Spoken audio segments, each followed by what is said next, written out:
인간이 이루어낸 것 가운데에서 가장 하나님을 닮은 것이라고 한다면 저는 예술이라고 생각하는데요. 어떤 사상이나 어떤 문화보다도 예술이라고 하는 장르는 하나님을 닮은 인간의 어떤 그 귀한 결과가 아닌가 생각합니다. 미술이라고 한다면은 어떤 대상을 그릴 때 우리들이 본 것보다도 더 깊이 그 대상을 관찰하고 그 모습을 그대로 보여주어서 어떤 말로도 우리가 사과 열매 하나를 어떤 말로 표현하는 것보다 사과를 정말 사과보다 더 잘 그린 그림 하나로 확인할 수 있듯이요. 그러나 더 놀라운 것은 음악이 아닌가 생각합니다. 음악은 대상이 없습니다. 다만 아무것도 없는 그 선 위에다가 음표들을 그려 넣으면서 없는 소리를 있게 하고 있는 소리로 우리가 각각의 정서에 함께 참여할 수 있게 해주죠. 음악은 참 놀라운 거라고 생각하는데요. 질그릇 같은 인생을 보호하신다. 이 구절이, 이 가사말이 정말 온몸으로 다가오는 그런 어떤 찬양이 아니었나 생각하고요. 온 우주의 법칙을 하나님께서 다스리시고 만물이 그래서 주님을 찬양할 수밖에 없다는 신앙의 고백이 음표가 되었다는 사실이 놀랍습니다. 오늘 우리가 이렇게 먼저 호산나 성가대를 통하여 하나님께서 우리에게 창조의 기쁨을 먼저 전해주셨다 하는 생각이 저는 들었습니다. 그래서 또 기쁜 마음으로 아멘 할 수 있었습니다. 오늘 우리가 창세기 1장 1절부터 10절까지 읽었어요. 이 셋째 날까지의 기록이죠. 총 6일의 창조 기간 동안 셋째 날까지의 기록인데 실은 우리가 여섯째 날까지 다 읽어야겠죠. 하지만 오늘 예배의 시간 관계상 10절까지만 봤습니다. 그러나 거기서 끄는 것은 의미가 있어서입니다. 창조의 전 과정을 이야기할 때 우리가 첫날부터 열거합니다마는 이 셋째 날까지, 첫날부터 셋째 날까지 창조 이야기의 핵심은 낮과 밤 여러 가지가 얘기될 수 있겠습니다만 핵심은 나누시다입니다. 나누시다. 그래서 이 3일 동안 낮과 밤으로 나누시고 또 하늘 위의 물과 하늘 아래의 물, 곧 우리가 바라보는 저 창공과 바다로 나누시고 그리고 나서 3일째 되는 날에는 바다로 덮여있던 세계를 바다에서 무트로 육지로 나누셨다는 거죠. 그렇게 모든 존재하는 것들이 살아갈 수 있도록 먼저 환경을 조성하시는 것이, 나누시고 분별하시고 구별하신 것이 하나님 창조 이야기의 처음 3일 이야기입니다. 그리고 그것은 또 하나의 의미로 신약 성경을 통해 우리에게 전해지죠. 사흘 만에 부활하심으로써 사망에서 생명으로, 생명이 영혼으로 이어지는 하나님의 새로운 창조가 십자가를 통하여 이루어졌다는 거예요. 그래서 3일째라고 하는 이 시간의 개념은 신약 성경을 통하여 더욱 분명해져서 하나님은 누구신가? 창조주 하나님이시고 동시에 구원의 하나님이시다가 함께 만나는 지점이 셋째 날이에요. 이렇게 셋째 날까지 나누시고 구별하셔서 생명이 살 수 있도록 조성하신 것처럼 여러분과 저의 인생에서도 하나님은 먼저 이 세상 속에서, 죄악 속에서, 수많은 실패와 실수 속에서 구별하셨고 우리를 분별해 주셔서 그 위에서 하나님의 생명의 이야기가 나타날 수 있도록 우리를 변화시켜 주셨죠. 십자가의 은혜를 말하는 성도들의 변화의 자리는 3일째의 부활과 만나고 셋째 날의 은총과 만납니다. 그래서 오늘 10절까지 읽었어요. 셋째 날이더라. 보시기에 좋았더라. 오는 9월 19일 화요일부터 3일 동안 전라남도 신안군에서 영과 진리로 예배하는 생명, 평화, 선교 공동체라고 하는 주제로 전국에서 700여 명의 목사님, 장로님 대표들이 모여서 제108회 한국 장로교회의 역사입니다. 제108회 기독교 장로회 총회를 갖게 됩니다. 우리 교회에서는 우리 나 장로님과 정용덕 장로님이 대표로 참여하시죠. 이 총회를 준비하면서 앞서 말씀드린 영과 진리로 예배하는 생명, 평화, 선교 공동체라고 하는 주제로 주제 강연이 진행돼요. 이 주제가 어떻게 생겨났고 신학적 의미는 무엇이고 이번 총회를 통하여 우리는 이런 교회로 가야겠다. 그래서 내년도에 우리 기장교회들이 모두 이와 같은 좌표를 가지고 선교 활동을 진행한다. 뭐 이런 거겠죠. 그런데 이것을 위하여 주제 강연이 진행돼요. 근데 그 주제 강연의 강연 내용이 먼저 발표가 됩니다. 이렇게 시작해요. 지금 한국 교회는 위기에 처해 있다. 코로나 이전과 이후를 망라하여 진행되는 위기의 현상은 교인 수의 감소와 예배와 선교 등 교회 동력의 약화와 2030 세대의 탈교회와 또 목회자 지망생의 급감, 교회의 사회적 신뢰 약화 등으로 나타나고 있다. 여러분 모두 아마 그렇지. 요즘 우리 교회들이 그렇지.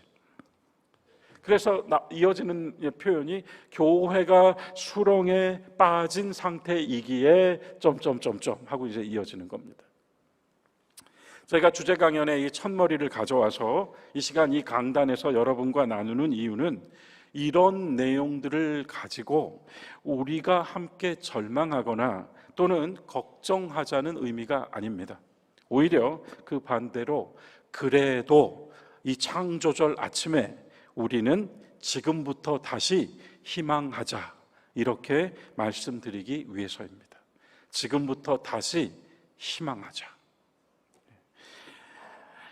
오늘 어디에서나 교회의 현실과 또 미래를 논하는 자리마다요, 의례 이런 앞에 제가 읽어드린 문장 또는 그런 사유, 그런 주장들이 교회를 논하는 자리에서마다 그런 말들이 포문을 엽니다. 매우 부정적이고 또 비관적이고 절망적인 상황에 대한 탄식이 먼저 나옵니다. 그런데 문제는요, 제가 느끼기에 누구 하나 그런데 이렇게 해보자라고 똑바로 확실히 말해주는 소리를 찾아 듣기가 어렵다는 것이고요. 더 나아가서 말은 고사하고 어떤 대안은 고사하고라도 교회를 말하고 그리스도가 머리 되시는 교회를 말하고 또 그리스도의 몸과 지체로 사는 신앙을 말하는 데 있어서 도무지 믿음을 찾아볼 수가 없다. 믿음을 찾아보기가 어렵다는 사실과 또 하나는요, 이러한 논리 속에 성경 말씀이 나오지 않는다는 사실이에요. 믿음 생활 한번 해보자 하고 성경을 펼치면 제일 먼저 마주치는 구절이 창세기 1장 1절이죠. 태초에 하나님이 천지를 창조하셨다. 여러분 어떠신가요? 사실 이 구절 말이에요. 태초에 하나님이 천지를 창조하셨다. 이 구절이 실은 얼마나 감동적인 말씀이에요. 하나님의 말씀으로 기록된 성경의 첫머리에 놓일 말씀으로, 성경을 여는 말씀으로 이 구절보다 더 좋은 구절이 과연 있겠습니까? 이 구절보다 더 좋은 어떤 구절을 상정하거나 상상해 볼 수 있으신가요? 하나님께서 하늘과 땅을 창조하셨다는 이 한 줄 말씀으로부터요, 바로 그 하늘과 땅 사이에 존재하는 모든 것들이요, 저와 여러분 포함해서 우리 모두가 다 그 속에 들어있다는 사실에 놀라지 않을 수가 없어요. 옛날 옛적에 헤아릴 수 없는 아주 오래전에 일어났던 단 한 번의 사건이어서 또는 빅뱅에 상응하는 기독교적인 하나님의 창조 행위로 읽고 넘어가기에는 사실은 너무나 거룩하고 위대한, 우리가 세상에서 배우고 얻고 듣고 아는 모든 것들을 전부 덮어버릴 수 있는, 그것을 뚫고 나올 수 있는 그 한계를 뛰어넘는, 그 담장 앞에서 머뭇거리는 것이 아니라 담벼락을 뛰어넘어버리는 그러한 한 구절이 바로 하나님께서 하늘과 땅을 창조하셨다, 이 위대한 한 줄이 아닌가 저는 생각합니다. 사실상 적어도 십자가 아래로 모여든 우리는 우리들의 인생관이나 가치관이나 세계관, 이 모든 것을요, 이 한 구절에 매달아 놓고 사는 사람들이 아닌가. 여기서부터 우리들의 믿음이 시작되고요, 또 여기서부터 열심히 여러분 우리가 살고 있는 우리들의 삶이 규정되고요. 아울러서 우리가 지금은 살고 언젠가는 죽고, 그러나 그 죽음으로부터 다시 영원을 생각하는 정말 한 줄기 빛 같은 믿음을 우리가 지키고 있다고 할 때, 하나님께서 창조하셨다, 하나님께서 하셨다, 이 사실 하나, 이 믿음 하나로부터 우리는 얼마나 큰 용기와 확신을 얻을 수가 있습니까? 저와 여러분이 사랑하는 사람을 떠나보내고 나서 슬퍼하는 중에서도, 또는 우리가 이제 막 태어난 어린 생명을 바라보면서 너무 기쁘지만 이 아이가 말을 알아들을 때쯤 되어서 이 아이가 앞으로 경험하게 될 것들을 상상하면서 그 귀에 대고 이렇게 이야기하죠.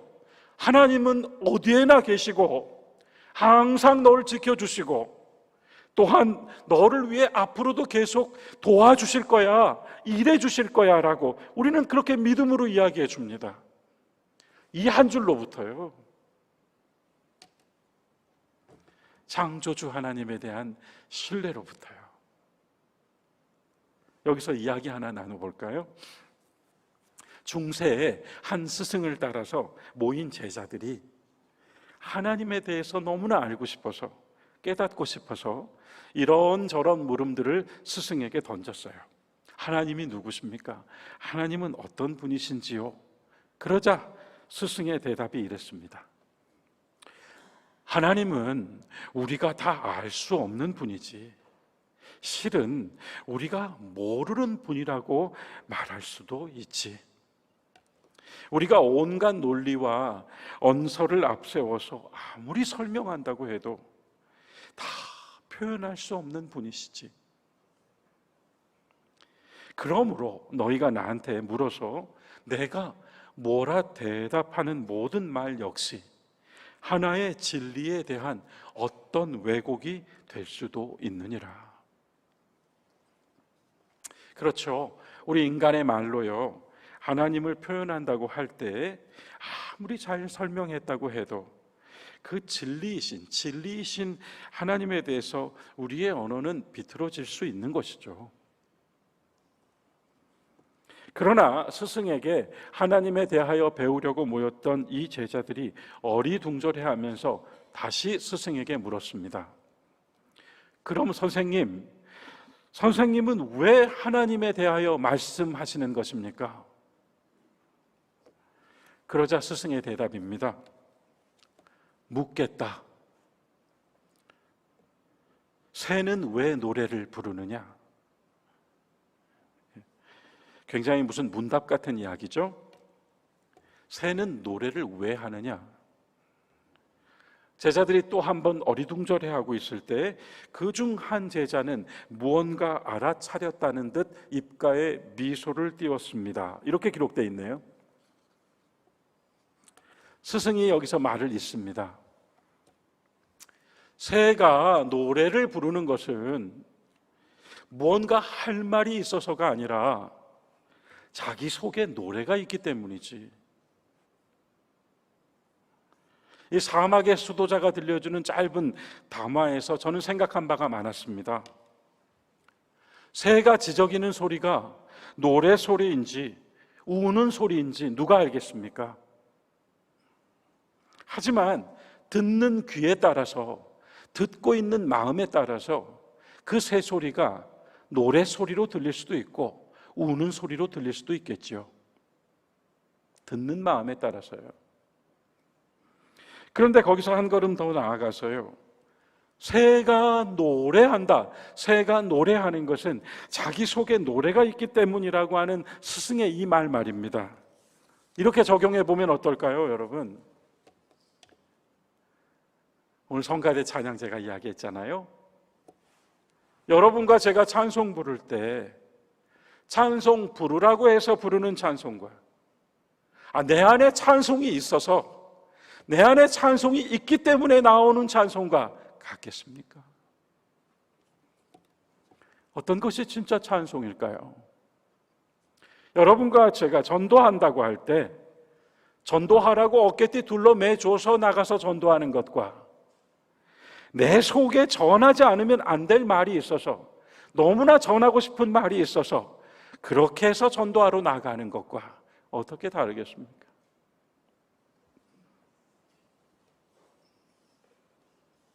여러분과 제가 기도한다고 할 때 벽에 대고 그냥 침묵하고 있거나 너무 힘들어서 동굴 속에 숨어 있을 수도 있겠죠. 하지만 내 속에 어떤 소리가, 내 속에 있는 어떤 소리가 하나님을 향하고, 하나님이라도 향하지 않으면 도저히 견딜 수 없는 소리가 내 속에 있어서 기도가 되는 것 아니겠습니까? 내 안에 있어서 나오는 것입니다. 사실은 악도 내 안에 있어서 나오는 것이죠. 왜 이리 길게 말씀드리는가 하면요, 창세기 1장 1절을요 예수 안 믿는 사람들도 다 알아요. 하지만 아는 것과 느끼는 것은 분명 다르다고 생각합니다. 창세기 1장 1절, 하나님이 하늘과 땅을 창조하셨다, 이게 내 안에 있는 것과, 또 내가 어느 때든지 없는 것을 있게 하시는, 죽음을 생명으로 바꾸시는 창조주 하나님을 느끼는 것은 차원이 다르더라, 이 말씀입니다. 이 믿음이라면은 내 말과 행동과 생각의 시작에 창조하시는 하나님을 앞에 모시고, 그리고 세상을 조망할 수 있지 않을까요? 타인을 바라볼 수 있지 않을까요? 고대인들은 하늘이 신들이 거하는 장소라고 생각했죠. 비행기가 하늘을 날기 전까지요.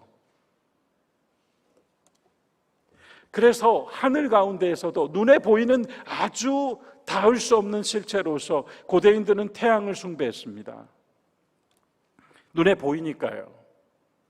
어제 뉴스 보니까 인도가 달 남극에 착륙시켰을 뿐 아니라 이제 태양을 탐사하라고 위성을 쏘아 올렸다고 하더라고요. 고대인들은 태양신을 최고의 신이라고 섬겼고, 우리가 알고 있는 출애굽 이집트 역시 이집트의 만신 가운데 최고의 신이 태양신이라고 생각했고 그들이 숭배했어요. 그래서 그 태양신의 이름을 라라고 불렀습니다. 라. 그리고 바로 왕을 태양의 아들이라고 불렀어요. 그런데 성경이 놀랍게도요, 태양과 달과 별을 품고 있는 저 하늘 말이에요, 저 하늘을 하나님께서 지으셨다고 선언해버린 것입니다.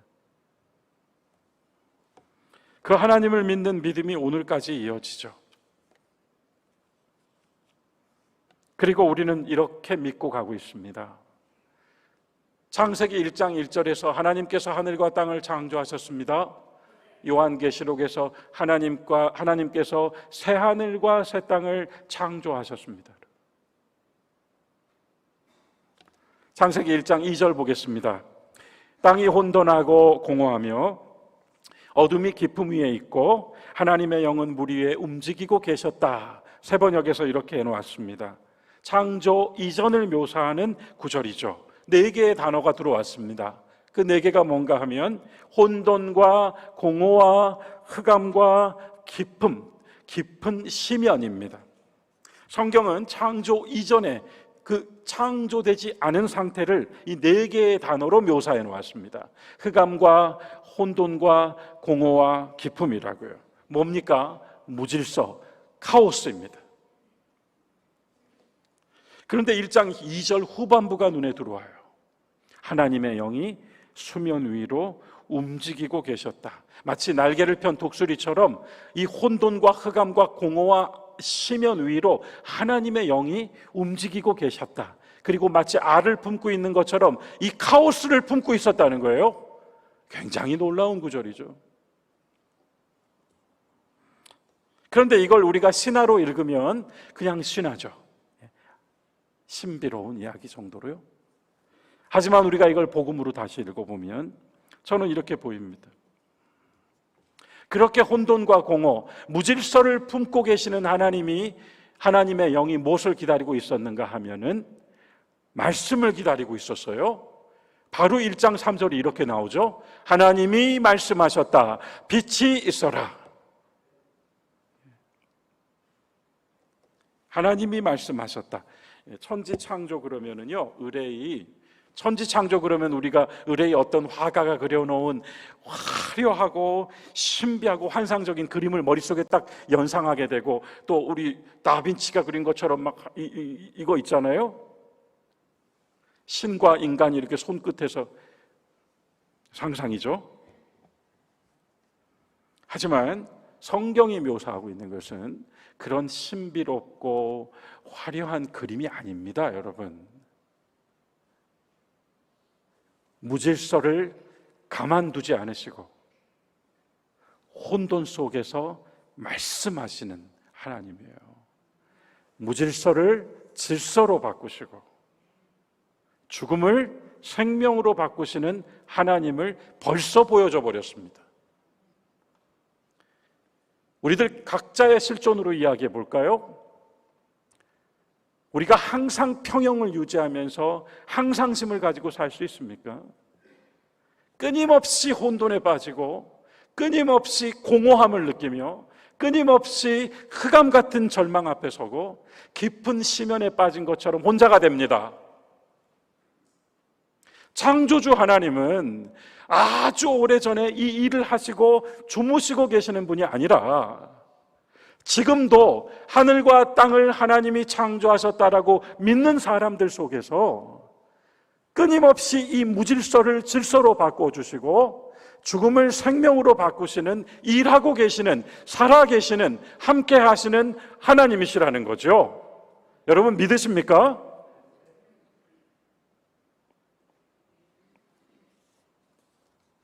바로 이것을 이야기해 줬습니다. 세 가지가 나왔어요. 무질서를 깨뜨리는 세 가지, 무질서를 바꿔 질서로 바꾸시는 세 가지가 이미 창세기 1장 1, 2, 3절에 다 나와버렸습니다. 세 가지가 나왔어요. 하나님의 성령, 또 하나 하나님의 말씀, 그리고 하나 하나님의 빛. 저와 여러분의 삶 속에 끊임없이 우리가 길을 잃어버렸을 때, 우리가 등을 돌려버렸을 때, 우리가 또 죄 속에 던져졌을 때 끊임없이 하나님의 성령, 하나님의 말씀, 하나님의 빛으로 우리를 돌려세워 놓으신단 말이에요. 그래서 우리의 그 무질서를 질서로 바꿔주시고 우리의 죽음 같은 마음을 산 마음으로 바꿔주시는 창조주 하나님, 구원의 하나님, 이것이 창조절의 문입니다. 사랑하는 교회 여러분, 우리는 지금 살아있습니다. 우리는 언젠가는 죽습니다. 우리는 죽음 이후에 한 줄기 빛 같은 영혼의 소망을 가지고 살고 있습니다. 사는 일도 죽는 일도 영원으로 사는 것까지 모두 하나님은 창조자이시다에 매달아 놓았다고 아까 말씀드렸습니다. 또 한 절만 보겠습니다. 요한복음 1장 3절이요. 여러분, 요한복음 1장 3절 오늘 신약의 말씀이 이렇게 써놓았습니다. 이렇게 증언합니다. 모든 것이 그분으로 말미암아 생겨났으니 그분이 없이는 된 것이 없습니다.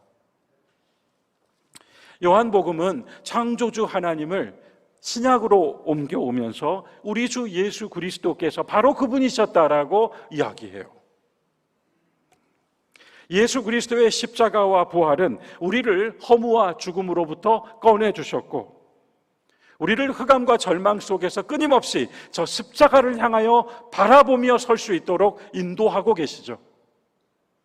하여 주님은 오늘 우리에게 또 한 번 창조의 영으로 역사하셔서 수렁에 빠졌다고 말하고 싶을 때 그래도 우리는 희망하자고 말할 수 있는 믿음을 주시는 겁니다. 그래도 우리는 희망하자고요. 살아계신 하나님을 믿기 때문에요. 도우시는 하나님을 믿기 때문에요. 구약의 예언서의 예언자들이 호시절에 이야기했습니까? 사면이 강대국으로 둘러싸인 우리나라처럼 서쪽으로는 이집트, 동쪽으로는 아시리아, 북쪽으로는 바벨론, 밑으로는 페르시아, 강대국에 둘러싸여서요 하루하루가 공포였습니다. 밖으로 그런 것도 모자라서 안으로는 부정하고 부패해서 굴림 많은 자가 다스릴 때 백성들이 억압을 당하고 가난한 자와 병든 자들이 외면을 당하고 쫓겨나며 고아와 과부가 보호받지 못한다고 예언자들이 외칩니다. 그들이 목숨 내놓고 외치면서 하는 이야기가 무엇이죠? 하나님께로 돌아오자. 하나님께서 우리를 도우신다는 사실을 나는 믿어 의심치 않는다였습니다. 죽기까지요. 저는 오늘 말씀을 마치면서 오늘 제목처럼 여러분 우리 모두가 그럼에도 불구하고 그가 없이는 된 것이 없다는 말씀을 저기다 갖다 놓는 것이 아니라 나는 그분이 계셔서 여기 있다 이렇게 다시 매달아서 한쪽으로는 삶도 죽음도 영혼도 창조주 하나님께, 또 한쪽으로는 그분 없이는 내가 되지 않습니다라고 하는 믿음을 구원의 하나님께 매달아 놓고 우리의 인생을 하나님께 의탁하여서, 우리 시대를 하나님께 의탁하여서, 우리 교회를 하나님께 의탁하여서 새로운 문을 열고 창조주 하나님의 섭리 안에 나아가시는 용감하신 초동교회와 여러분들이 되시기를 주님의 이름으로 축원합니다.